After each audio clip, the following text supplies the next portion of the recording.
100 subscribers. I've been making these videos for about a year now, and it has certainly been quite a treat making these. I enjoy making the videos, I like sharing my redstone contraptions, and to celebrate 100 subscribers, I have built a writing system inside of Minecraft Bedrock Edition. Yes, it is finally here. I've been waiting for more than a year to try and build one of these. I have never seen someone build one of these, and I want to be the first one to do it. So yeah, here it is. It can write any letter. I only put capitals, any number, and all of these punctuation marks. Now, something quite interesting about this is because of how I designed the logic circuitry, not only can you add more displays to it, but you can also add as many characters as you want. Yes, these characters are stored in these little so-called memory cells, and you can expand it infinitely.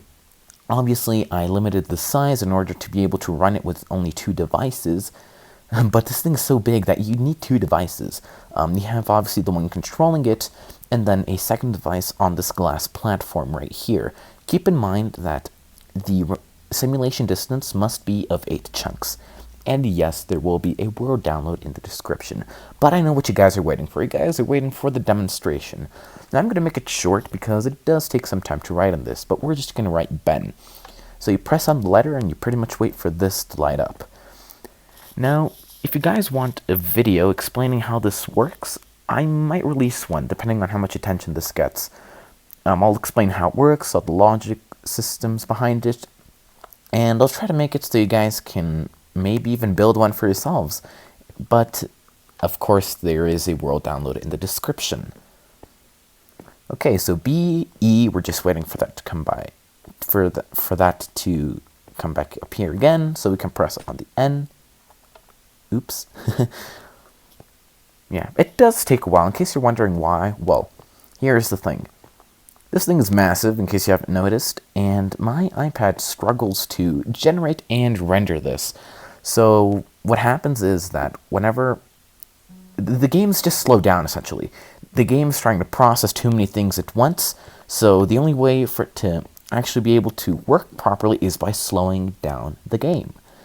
So what it does is that it slowers down the amount of ticks per second. Now all of you are familiar with the button press. A stone button, when pressed, stays pressed for 0.5 seconds. I imagine you all know what that is. But because the game is slowed down so much, just look at how long this stays pressed for.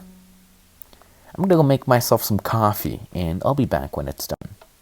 Okay, no, it's not that long, but it does take a while, and you get the idea.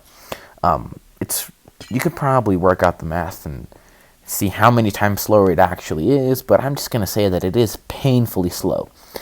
But right now, we're just waiting for the letters to render in, and I will be back with you. Actually, no, you know what? We're going to watch them appear. Now, the letters appear top to bottom, right to left, and it is pretty much because of how I wired everything up. I had to split up every single pixel on the screen into a row, and pretty much the ones on the left side take the longest because of how I split things up. They have the most delay. But anyways, there it is, Ben. Now, I could write more things, but I want to keep the video short. So that is it. Thank you guys so much for watching. Thank you all so much for 100 subscribers, and I will see you all next time. Bye!